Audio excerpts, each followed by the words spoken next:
नमस्कार विद्यार्थी मित्रांनो, सर्वज्ञ एज्युकेशन या यूट्यूब चॅनलवर तुम्हा सर्वांचे पुन्हा एकदा स्वागत आहे. आजच्या व्हिडिओमध्ये आपण 2025च्या सर्व महत्त्वपूर्ण चालू घडामोडीच्या प्रश्नांचे विश्लेषण या व्हिडिओमध्ये पाहणार आहोत. तर तुम्ही चॅनलवर नवीन असाल तर चॅनलला सबस्क्राईब करा. व्हिडिओला सुरुवात करूया. पहिला प्रश्न, जीडीपीच्या तुलनेत शिक्षणावर सर्वाधिक खर्च करणारा देश कोणता आहे? तर हा देश आहे स्वीडन, जो की जीडीपीच्या तुलनेत शिक्षणावर सर्वाधिक खर्च करतो. जानेवारी 2025 मध्ये जीएसएलव्ही प्रक्षेपकाचे श्रीहरिकोटा येथून कितवे उड्डाण झाले आहे? तर या प्रक्षेपकाचे 100वे उड्डाण झाले आहे. पुढचा प्रश्न, देशातील पहिल्या ग्लास ब्रिजचे उद्घाटन कोणत्या राज्यात करण्यात आले आहे? तर हे पहिला ग्लास ब्रिज तामिळनाडू राज्यामध्ये उभारण्यात आला आहे. कोठे देशातील पहिला ग्लास ब्रिजचे उद्घाटन झाले आहे? आता आपल्या अगोदर राज्य विचारलं होतं, आता शहर. तामिळनाडू मधील कन्याकुमारी या शहरामध्ये देशातील पहिल्या ग्लास ब्रिजचे उद्घाटन झाले आहे. कोणते राज्य सरकार वाचन संस्कृती उपक्रम राबवणार आहे? आपले महाराष्ट्र राज्य सरकार हे वाचन संस्कृती उपक्रम राबवणार आहे. आरबीआयने 2025 मध्ये भारताचा जीडीपीचा अंदाज किती टक्के वर्तवला आहे? तर आरबीआयने 2025 साठी भारताचा जीडीपीचा अंदाज हा 6.5% एवढा वर्तविला आहे. सर्व 7 खंडातील सर्वोच्च शिखरे सर करणारी सर्वात तरुण महिला कोण बनली आहे? तर ती महिला आहे काम्या कार्तिकेयन. ही जगातील 7 खंडातील सर्वोच्च शिखरे सर करणारी सर्वात तरुण महिला बनली आहे. यंदाच्या मेजर ध्यानचंद खेलरत्न पुरस्कारासाठी निवड झालेले डी गुकेश हे कोणत्या खेळाशी संबंधित आहेत? तर डी गुकेश हे बुद्धिबळ या खेळाशी संबंधित आहेत. जागतिक बुद्धिबळ स्पर्धेत सर्वात लहान विश्वविजेता होण्याचा बहुमान मिळवणारे खेळाडू कोण आहेत? तर ते आहेत डी गुकेश. हे जागतिक बुद्धिबळ स्पर्धेमध्ये सर्वात लहान विश्वविजेता बनले आहेत. एका ऑलिम्पिक स्पर्धेमध्ये 2 पदके पटकावणारी स्वतंत्र भारतातील मनू भाकर ही कितवी महिला ठरली आहे? तर मनू भाकर ही 2 पदके मिळवणारी स्वतंत्र भारतातील पहिलीच महिला ठरली आहे. यंदाच्या मेजर ध्यानचंद खेलरत्न पुरस्कारासाठी निवड झालेले प्रवीण कुमार हे कोणत्या खेळाशी संबंधित आहेत? तर हे एक पॅरा ॲथलेटिक खेळाडू आहेत. यंदाच्या मेजर ध्यानचंद खेलरत्न पुरस्कारासाठी निवड झालेले हरमनप्रीत हे कोणत्या खेळाशी संबंधित आहेत? तर ते हॉकी या खेळाशी संबंधित आहेत. पुढील प्रश्न पाहूया. देशात थेट विदेशी गुंतवणुकीत अव्वल ठरलेले राज्य कोणते आहे? तर ते राज्य आहे आपले महाराष्ट्र राज्य, ज्यामध्ये देशात सर्वाधिक विदेशी गुंतवणूक झाली आहे.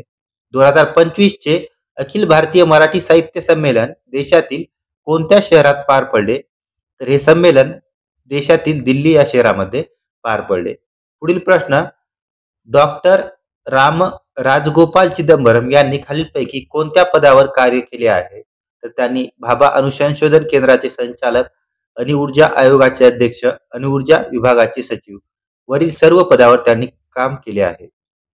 हा प्रश्न निधन वार्ताशी संबंधित आहे. नुकतेच डॉक्टर आर चिदंबरम यांचे निधन झाले आहे आणि त्यांनी या तिन्ही पदावर कार्य केले आहे.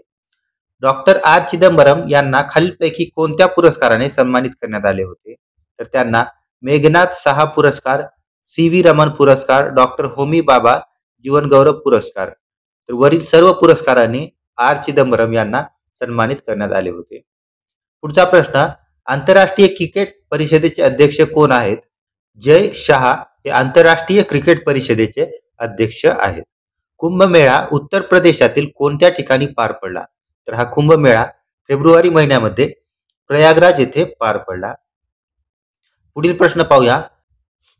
भारत देश जागतिक पातळीवरचा कितवा सर्वाधिक स्टार्टअप परिसंस्था असलेला देश ठरला आहे? तर भारत 3ऱ्या क्रमांकाचा जगातील सर्वाधिक स्टार्टअप असलेला देश ठरला आहे. मेट्रो रेल्वे नेटवर्क मध्ये भारत जगात कितव्या स्थानी आहे? तर यामध्ये भारत जगामध्ये 3ऱ्या स्थानावरती आहे. पुढचा प्रश्न पाहूया. मेट्रो रेल्वे नेटवर्क मध्ये जगामध्ये कोणता देश अव्वल स्थानी आहे? तर मेट्रो रेल्वे नेटवर्क मध्ये चीन हा देश अव्वल स्थानी आहे. दिल्लीत होणाऱ्या 98व्या अखिल भारतीय मराठी साहित्य संमेलनाचे अध्यक्ष कोण आहेत? त्या संमेलनाचे अध्यक्ष हे डॉक्टर तारा भवाळकर या आहेत. प्रवासी भारतीय दिवस कधी साजरा केला जातो? तर दरवर्षी 9 जानेवारी या दिवशी प्रवासी भारतीय दिवस साजरा केला जातो. भारतीय अंतराळ संशोधन संस्था इस्रोचे विद्यमान प्रमुख कोण आहेत? तर डॉक्टर व्ही आर नारायण हे इस्रोचे विद्यमान अध्यक्ष किंवा प्रमुख आहेत. पुढील प्रश्न पाहूया. कोणत्या वर्षापर्यंत भारताचे स्वतःचे अंतराळ स्थानक विकसित करण्याचे उद्दिष्ट आहे? तर 2035 पर्यंत भारत स्वतःचे अंतराळ स्थानक विकसित करण्याचे उद्दिष्ट ठेवले आहे. डोनाल्ड ट्रम्प अमेरिकेचे कितवे अध्यक्ष आहेत? तर डोनाल्ड ट्रम्प हे अमेरिकेचे 47वे अध्यक्ष आहेत. पुढील प्रश्न. शक्तिपीठ महामार्ग हा 12 जिल्ह्यातील किती देवस्थानांना जोडणार आहे? तर हा 12 जिल्ह्यातील एकूण 19 देवस्थानांना जोडणारा मार्ग आहे. शक्तिपीठ महामार्ग हा किती किलोमीटर लांबीचा असणार आहे? तर हा महामार्ग एकूण 802 किलोमीटर एवढ्या लांबीचा असणार आहे. पुढील प्रश्न पाहूया. दर किती वर्षांनी कुंभमेळ्याचे आयोजन केले जाते? तर दर 12 वर्षानंतर कुंभमेळ्याचे आयोजन केले जाते. स्पेस डॉकिंग करणारा भारत कितवा देश आहे? तर भारत हा स्पेस डॉकिंग करणारा 4थ्या क्रमांकाचा देश आहे.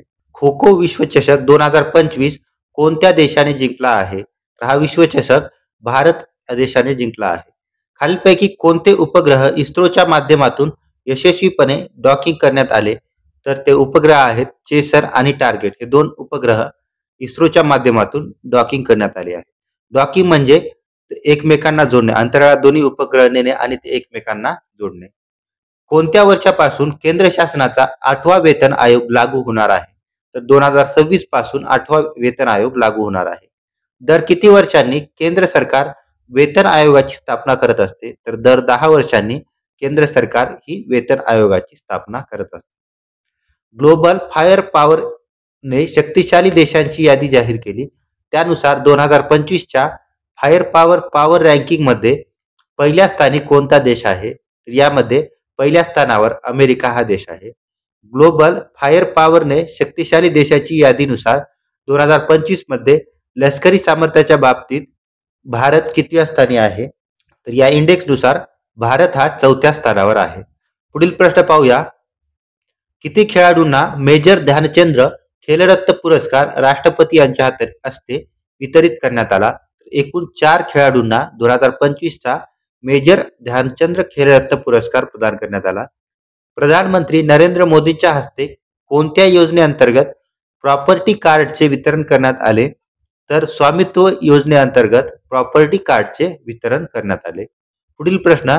पहिल्या खो खो विश्वचषक स्पर्धा 2025 चे जगजेतेपद पटकावणारा महिला संघ कोणत्या देशाचा आहे? तर भारताने 2025 चे खो खो विश्वचषक पटकावले आहे. देशातील पहिल्या संविधान पार्कचे लोकार्पण कोठे करण्यात आले? तर नागपूर येथे देशातील पहिल्या संविधान पार्कचे लोकार्पण करण्यात आले. पुढील प्रश्न. रॉच्या प्रमुखपदी कोणाची नियुक्ती झाली आहे? तर पराग जैन यांची रॉच्या प्रमुखपदी नियुक्ती झाली आहे. त्रिभाषा सूत्रांचा अभ्यास करण्यासाठी महाराष्ट्र शासनाने कोणाच्या अध्यक्षतेखाली समिती नेमली? तर यांनी नरेंद्र जाधव यांच्या अध्यक्षतेखाली समिती नेमली आहे. पुढील प्रश्न. महाराष्ट्राच्या मुख्य सचिवपदी कोणाची नियुक्ती झाली आहे? तर राजेश कुमार यांची महाराष्ट्राच्या मुख्य सचिवपदी नियुक्ती झाली आहे. पहिल्या इंडिया हॉकी मास्टर्स कप 2025 चे महिला गटात विजेतेपद कोणी पटकावले? तर ओडिसा या राज्याने महिला गटात विजेतेपद पटकावले आहे. आणि पुरुष गटात पहिल्या इंडिया हॉकी मास्टर्स कप 2025 मध्ये पुरुष श्रेणीमध्ये विजेतेपद कोणी पटकावले? तर हे विजेतेपद तामिळनाडू या राज्याने पटकावले आहे. क्रिकेटच्या तिन्ही फॉर्मॅटमध्ये शतक झळकवणारी पहिली भारतीय महिला क्रिकेटपटू कोण ठरली आहे? तर ती आहे स्मृती मंदना, जिने क्रिकेटच्या तिन्ही फॉर्मॅटमध्ये शतक झळकवले आहे. पुढील प्रश्न. खालीलपैकी कोण जगातील क्रमांक 1 चा भालाफेक पट्टू ठरला आहे? तर नीरज चोप्रा हा जगातील क्रमांक 1 चा भालाफेक पट्टू ठरला आहे. राम माधव यांनी लिहिलेल्या the world 21 century global order and India या बुकचे प्रकाशन कोणाच्या हस्ते करण्यात आले? तर या बुकचे प्रकाशन हे जगदीप धनखड यांच्या हस्ते करण्यात आले. तुम्हाला या पुस्तकाचे लेखक पण विचारले जाऊ शकतात. The new world 21 century global order and India या पुस्तकाचे लेखक आहेत राम माधवन. पुढील प्रश्न पाहूया. जागतिक अंमली पदार्थ विरोधी दिन कधी साजरा करण्यात येतो? तर हा दिवस 26 जूनला साजरा करण्यात येतो. 41 वर्षानंतर भारतीय व्यक्ती सुधांशु शुक्ला यांनी स्पेस एक्सच्या कोणत्या रॉकेटमधून अंतराळात झेप घेतली? तर त्यांनी स्पेस एक्सच्या फाल्कन या रॉकेटमधून अंतराळामध्ये झेप घेतली. पुढील प्रश्न. नाटो शिखर परिषद 2025 कोठे पार पडली? तर ही परिषद नेदरलँड येथे पार पडली. नाटोमध्ये किती सदस्य देश आहेत? तर यामध्ये एकूण 32 सदस्य देश आहेत. तुमच्यासाठी प्रश्न आहे, नाटोचे मुख्यालय कुठे आहे? ते तुम्ही कमेंट बॉक्समध्ये सांगायचं आहे. पुढील प्रश्न पाहूया. महाराष्ट्रात 26 जून रोजी कोणता दिन साजरा करण्यात येतो? तर या दिवशी सामाजिक न्याय दिन साजरा करण्यात येतो. भारतात लावलेल्या आणीबाणीला किती वर्षे पूर्ण झाली आहेत? तर या आणीबाणीला 50 वर्षे पूर्ण झाली. 1975 मध्ये इंदिरा गांधीच्या कार्यकाळामध्ये भारतामध्ये आणीबाणी लावली होती. आता 2025 मध्ये त्याला एकूण 50 वर्ष पूर्ण झाली. महाराष्ट्रात कोणाच्या जयंती दिनी सामाजिक न्याय दिन म्हणून साजरा करण्यात येतो? तर छत्रपती शाहू महाराज यांचा जन्मदिवस हा सामाजिक न्याय दिन म्हणून साजरा करण्यात येतो. या सेशनच्या पीडीएफ साठी सर्वज्ञ एज्युकेशन या टेलिग्राम चॅनलला जॉईन करा. तुम्ही जर चॅनलवर नवीन असाल तर चॅनलला सबस्क्राईब करा आणि व्हिडिओला लाईक करा.